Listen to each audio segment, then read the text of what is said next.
Alors aujourd'hui, on va, en plus des couples, élargir la série.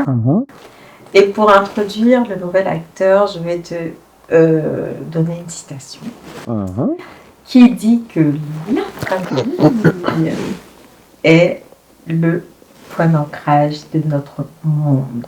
Ah, De Mary. de Mary Helen. Donc je ne sais pas si toi, il y en a plein hein, qui montrent la beauté de la famille. Je ne sais pas si toi tu en as comme... Alors j'en ai une, et je sais que tu la connais aussi, qui dit « Si quelqu'un n'a pas soin des siens, Oui, c'est ça. il a renié la foi, il est pire qu'un infidèle. » On est toujours dur, hein. Il a renié la foi. Et c'est de la Bible. Ok. Bon, en tout cas, vous avez compris, hein, cette vidéo est faite pour les familles. Ça veut dire que après les couples, on va introduire l'acteur qui est enfant, les enfants. Et pour ça, en fait, je vais lire parce que c'est des témoignages que j'ai reçus. J'en ai reçu énormément, mais ces deux-là m'ont vraiment touchée. Et je pense que ça cadre bien avec ce que je veux expliquer. Donc, je vais lire ces deux. Allez, on t'écoute. Témoignages. Et le premier, il dit ceci. Je suis maman et mes enfants sont tout mon univers. Mes parents ont perdu un enfant et ma mère en a fait une dépression jusqu'à son décès. Elle a eu 10 enfants, elle en a perdu une et les 9 autres n'ont malheureusement pas suffi à la ramener. Nous avons vécu dans l'ombre de notre sœur décédée. J'avais 9 ans et jusqu'à mes 19 ans, je me suis toujours demandé où est ma maman. Je n'ai eu ni enfance ni adolescence. Et c'est très bizarre de le dire, mais j'en voulais à ma sœur à cause de l'attitude de ma mère. Et honnêtement, ça a presque été un soulagement quand ma mère est décédée. Aïe, ça c'est dur ça. Très dur. Ça m'a brisé le cœur. Pourtant c'est une réalité. Hein. C'est un témoignage. Durant tout ce temps, vivre avec ça, cette blessure-là, durant tout ce temps. Et en fait, le second témoignage dit « Bonjour, je vous écris mon petit témoignage suite à votre vidéo sur l'accompagnement des enfants lors du deuil. » J'en ai fait. Et elle dit en fait que j'avais 8 ans environ quand j'ai perdu mon petit frère. Il avait, lui, à peu près 1 an. J'ai vu sa santé se détériorer petit à petit, sans que les parents ne nous expliquent. Il a fini par s'en aller, et après le deuil, je n'ai plus entendu son prénom dans la maison. Chacun a vécu son deuil de son côté. J'ai trouvé ça très... C'est très dur. On se rend compte en fait que les enfants, ils comprennent en fait. Je sais pas, c'est vrai que pendant qu'on souffre, on est focalisé sur notre douleur, mais ils souffrent à leur manière et ils comprennent ce qui se passe. Ils comprennent. Et ils sont tout aussi affectés que nous. Sinon, aussi affectés, encore plus même, je dirais. La douleur n'a pas d'échelle, je le dis souvent, on ne peut pas comparer les douleurs, mais c'est vraiment une douleur que de perdre son frère ou sa sœur. J'en ai énormément comme ça, et il faut faire attention aux enfants. Il faut faire attention. Je pense que on part du principe que les enfants ont tendance à oublier les choses. Parce qu'un enfant peut passer des pleurs au rire, de la frustration, je sais pas moi, un temps de jeu tout de suite. Mais comme tu le dis, ils sont vraiment impactés par tout ce qu'ils vivent, par tout ce qu'on vit, par tout ce qui se passe au sein du cocon familial. Et moi, à la lecture de ces témoignages-là, j'ai quelques leçons donc, que je pense qu'on pourrait tirer. La première leçon, c'est qu'il faut vraiment prendre le temps de parler de ces choses-là avec les enfants. Il ne faut pas juste se contenter de beauté en touche de dire, bon, on n'en parle pas, silence total, et avec le temps, ils vont oublier. Non, tu l'as si bien dit tout à l'heure, non seulement ils n'oublient pas, donc c'est des choses qui restent gravées en eux, et ils sont affectés. Et au fil du temps, on va dire, c'est des choses qui les rongent, et qui malheureusement plus tard les rattrapent. Donc il faut vraiment prendre le temps de parler de ces choses-là avec les enfants. Trouver la manière de le faire, mais il faut absolument en parler. Et la deuxième leçon qu'on peut tirer, c'est que parfois, il faut, en tant que parent, poser la question aux enfants, leur demander ce qu'ils pensent de notre attitude pendant cette période-là. Comment on s'est comporté, comment ils ont trouvé notre attitude.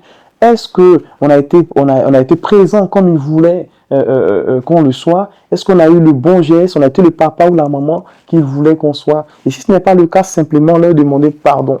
Pardon pour n'avoir pas été le père qu'il voulait en ce moment-là ou la mère qu'il voulait en ce moment-là. Et moi, je dis souvent, c'est que parfois, quand les adultes, surtout, on ne se rend pas compte, mais quand un adulte prend le temps de demander pardon à l'enfant, ça permet à l'enfant tout de suite de se dire, bah, ok, il est sensible à ce que je vis. Il comprend ce que je vis. Il se met à mon niveau. Ouais. Parce que les enfants, quand ils se sentent incompris, tout de suite, ils crient à l'injustice. Ils trouvent que c'est injuste. Et ils se disent, de toute façon, les adultes, ben, comme ils sont grands, ils se permettent de faire ce qu'ils veulent. Donc, n'hésite pas à demander pardon. Ça va permettre à l'enfant de se dire, ok, il comprend, il est sensible à ce que je vis. Et la dernière chose, c'est que chaque enfant est différent. Ça, il faut qu'on en soit conscient. Et donc, il faut aller au rythme de chaque enfant. Pour certains, ils vont facilement s'ouvrir et parler tout de suite. Pour d'autres, ça va se faire petit à petit. Il faut, connaissant vos enfants, il faut trouver le moyen, créer le cadre pour parler de ces choses-là. Ça peut être autour d'une sortie, allez, on sort, on va prendre un petit, je sais pas, on va au resto, on partage un repas, on en parle. Ou on joue ensemble, on en parle. Ou on se retrouve, allez, père et fils ou mère et fille, on crée une activité pour pouvoir parler de ces choses-là. Mais il faut absolument trouver le moyen d'en parler. Ça va permettre à l'enfant de guérir et, j'ai envie de dire, de grandir sainement.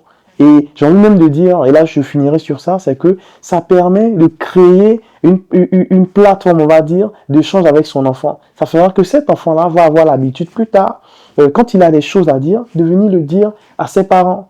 Puisque on a réussi à lui dire, ben, écoute, tu peux venir me parler, tu peux m'ouvrir ton cœur, tu peux me dire ce qui ne va pas, et je serai là pour t'écouter, je serai là pour te conseiller. Il a compris qu'il compte, il a compris qu'on l'écoute, et comme tu dis, ce sera une plateforme. Parce que vaut mieux le faire nous qu'une autre personne, parce qu'au moins on sait de quoi il est rempli. On remplit son réservoir émotionnel, on prend le temps de lui parler, de lui inculquer des valeurs, et pour moi c'est très important.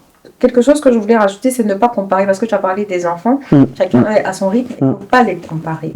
Parce que comparaison déjà n'est pas raison, et puis chacun sa personnalité. C'est ça. C'est pas parce que un va plus vite qu'il est plus intelligent, l'autre peut être plus affecté. Donc il faut vraiment prendre le temps. En plus, la période est favorable, c'est le Noël, normalement ce sont les vacances. Et même si c'est un exercice qu'on a déjà fait, il faut le refaire pour voir déjà quel stade on est. Si on l'a jamais fait, c'est tellement important, il faut vraiment prendre le temps. Il faut s'asseoir. C'est vrai que tu as perdu ton frère, ou même si maman était enceinte, l'enfant n'est pas venu. Il avait des attentes en fait, l'enfant avait une attente. Comment tu te sens? Comment tu l'as vécu?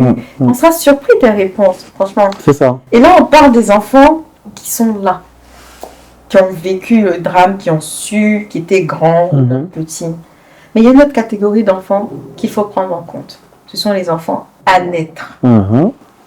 Ça, c'est vraiment important. Parce qu'on se dit qu'ils n'étaient pas là, ils n'ont pas vu ce qui s'est passé, donc ils ne sont pas affectés, ils ne sauront rien.